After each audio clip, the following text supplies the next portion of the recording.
I'm Grant Fuller, and this watercolor demo is a very basic presentation done with a single overhead camera, which is intended to introduce you to my painting and teaching method. If you like my way of working, you may want to order the professionally produced DVDs, which were done by Northlight.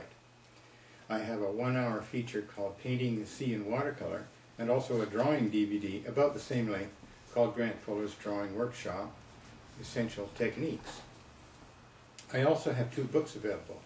Let's start sketching and drawing now, and a watercolor A to Z, which is a stand-up workbook designed so you can follow along each step-by-step project. Ordering details for all of these will be displayed at the end of the video. I've prepared this drawing in advance so that I could get right on with the painting real quick. I'm going to wet the paper right to the horizon line here. This is 200-pound paper. It's only about a 10 inch by 7.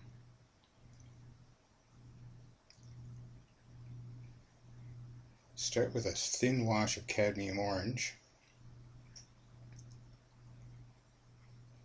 To that I add a small amount of cobalt blue, just to get a bit of a gray. This way it won't go green. There's just enough red in that orange.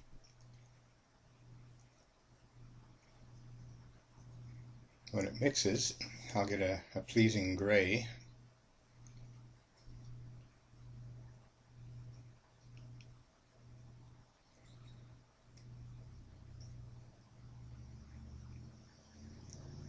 I'm working with about a 3/4 inch flat brush, synthetic. Each time I'll add a little bit more paint, a little less water. So a bit more cobalt blue. So you can tell there's a little bit of orange in that cobalt because it's going gray. And the same combination, but just a little bit less blue, a little more orange. We'll put the colors on this distant land.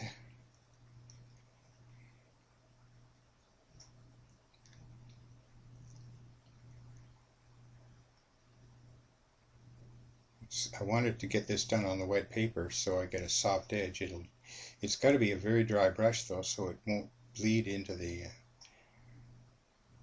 sky. Now you've got to dry that and wet the bottom part. And with the same colors, just a little more pigment, a little more cobalt blue.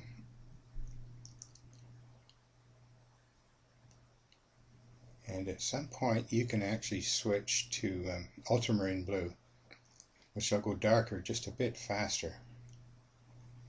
I'm using the same flat brush. I just want to get it on almost like an underpainting here with various versions of the same gray.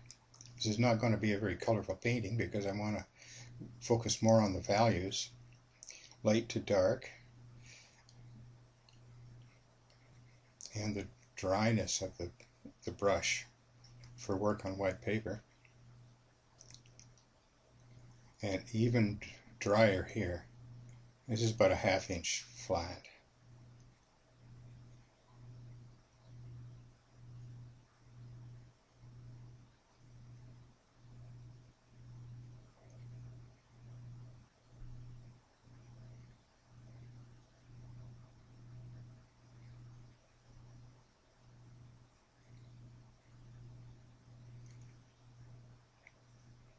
Beauty of these flat brushes is they will come to a knife edge, so you can paint very thin lines when you use them horizontally,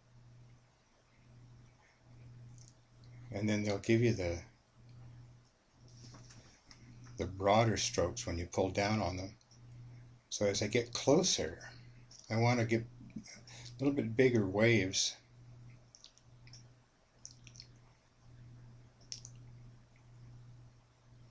So these will work in perspective. Pay close attention here to the fact that the top of the wave is a sharp edge, and as it curves forward, it flattens and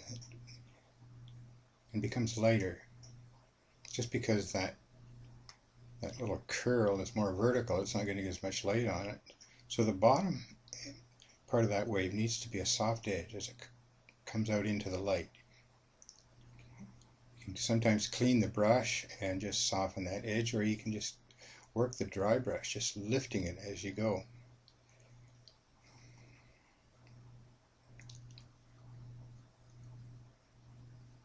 Each time a little drier mixture, a bit more paint, a little less water. I can go back in and just reinforce a few of these. I still haven't got to my final darks on these yet. I just want to make sure I get some three-dimensional look by that dark to light. It takes a good 3 values, which is pretty obvious, I guess, to get a three-dimensional appearance. Now that that's dry, I'm just going to beef up these little white caps, cutting underneath the top of the wave.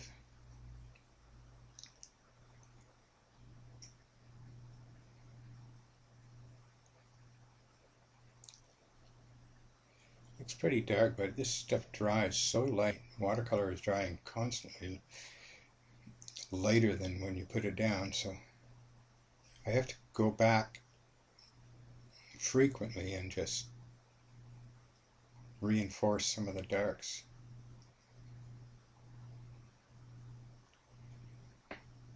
This is now ultramarine blue with a bit of burnt sienna in it. It's just easier to get darks with ultramarine than it is with cobalt, so just make the switch.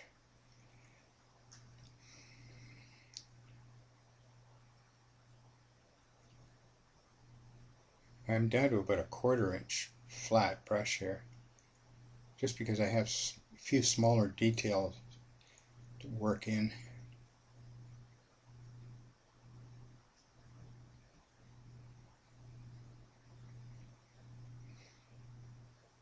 Take a few shortcuts in this display demo.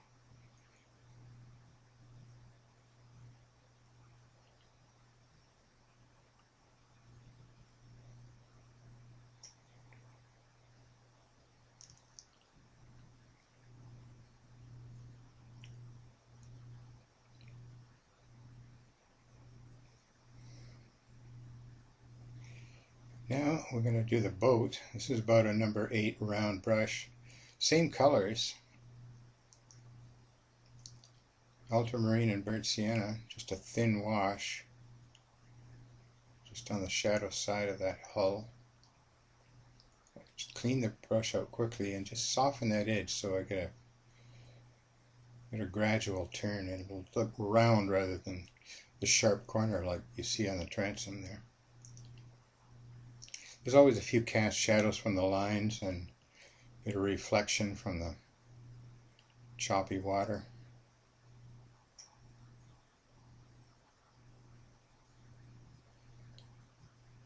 Now the transom's going to be in shadow. Even though it's white, it's still going to have to be quite dark to look right in the final product. Same 2 colors, so you don't have to worry about mixing a lot of color here.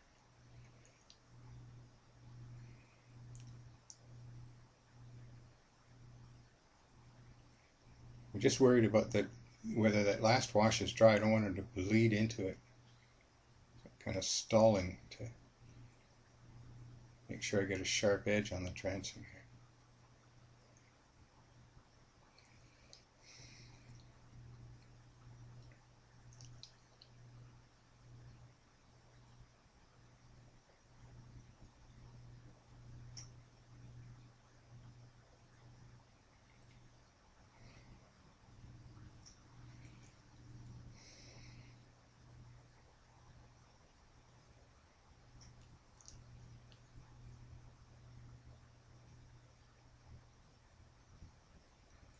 You can make these, as colorful as you like, but I really want just a value story. Sometimes it's fun to put something bright on the deck.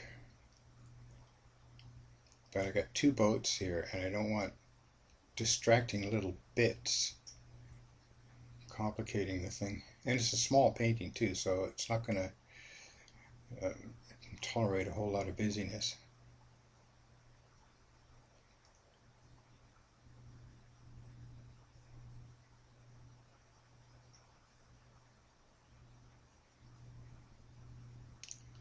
You know, it's fussy enough. I like the synthetic brushes because they maintain a nice point. I've had so many natural hair brushes that just don't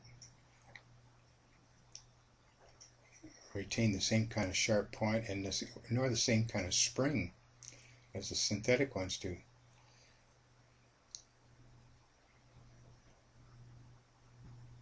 And even better news, these are very inexpensive brushes. When they wear out, you just throw them out.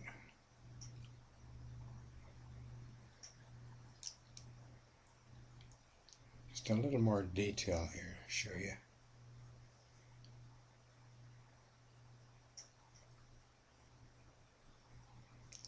Just hold your hand on the paper for this particular move, because it's the only way to keep it steady.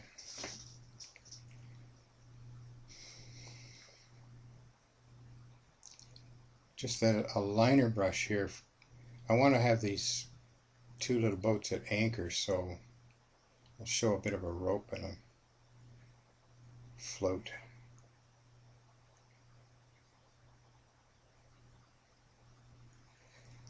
Now one of the tricky bits you need to get straight lines is a straight edge. So I'm just using a wooden ruler and just resting my knuckle against it.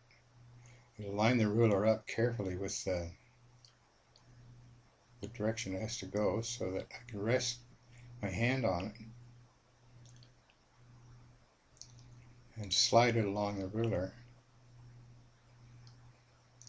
Add another dark value to the side of it to help it look round.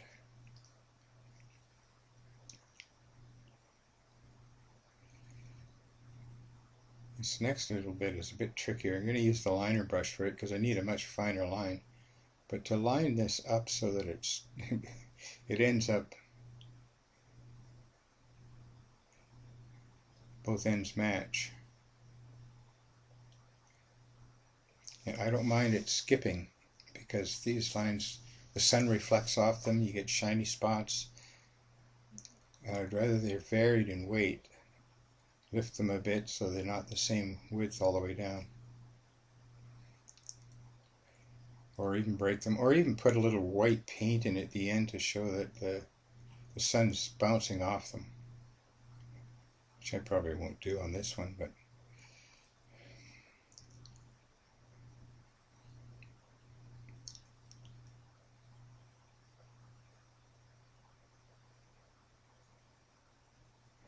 I use the same colors on this boat.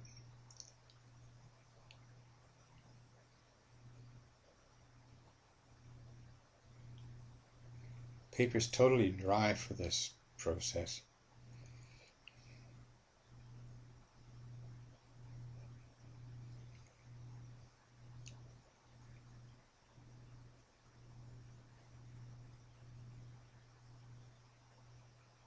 It's important to try and keep the brush handling consistent. Even though it's getting into finer details, you don't want to get so picky that it looks like a different person painted it. It wants to be consistent with the treatment in the water.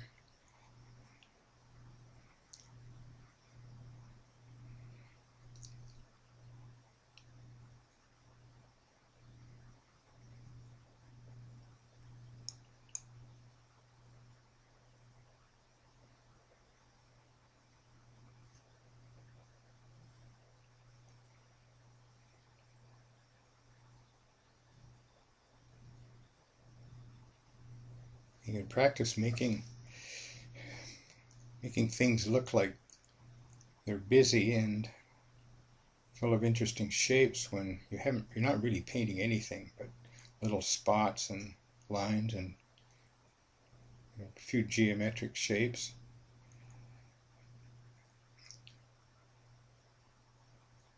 It's amazing what the power of suggestion can do if you just have a few key things in the right place. The rest just falls into place.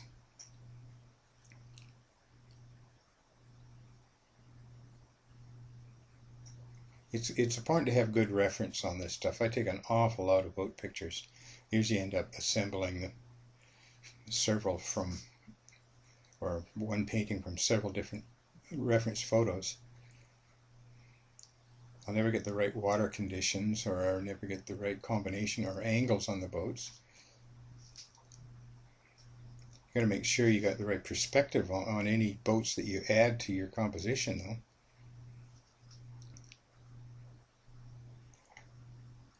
Even if the water's rough like this, I think you get just a little suggestion of a reflection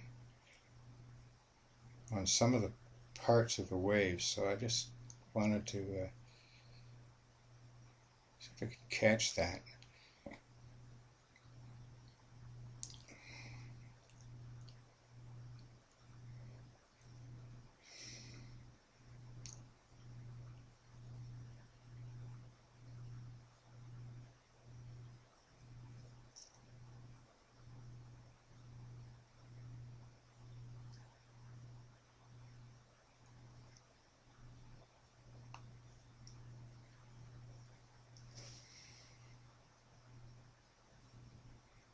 Same kind of problem as we had on the sailboat. Use the ruler to get all these lines straight. This brush that I called a liner before is also known as a rigger brush because it's so commonly used for doing this very thing, this boat riggings.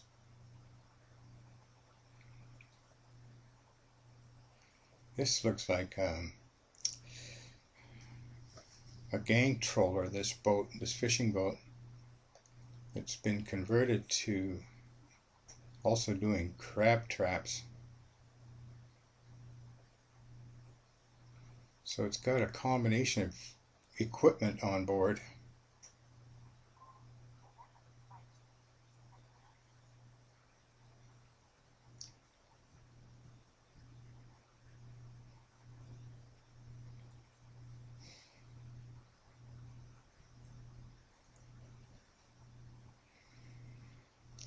That's the finished product right there.